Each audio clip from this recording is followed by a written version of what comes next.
Allah kata, apa yang ada pada engkau ni semua dari Allah.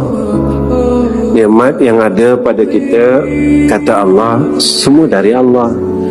Tuan-tuan, Allah kata apa? Bila engkau dapat malapetaka, kau cari Allah minta tolong.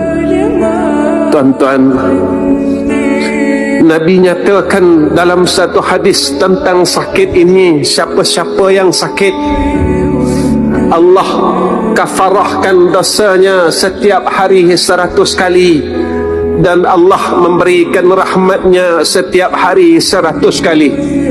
Tuan-tuan, kalau Allah kafarahkan dosa kita, kita ada dosa lah, tapi kita tak ngaku kan tuan-tuan? Walaupun Nabi kata kita ada dosa, kita tak mengaku kan? Kita rasa kita orang baik. Cari majlis ilmu, kerana orang yang berada dalam majlis ilmu,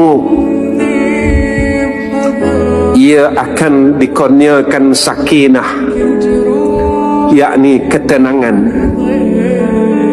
Percaya tuan-tuan, kalau tuan-tuan ada masalah, selalu resah dalam hidup, rajin duduk dalam majlis ilmu,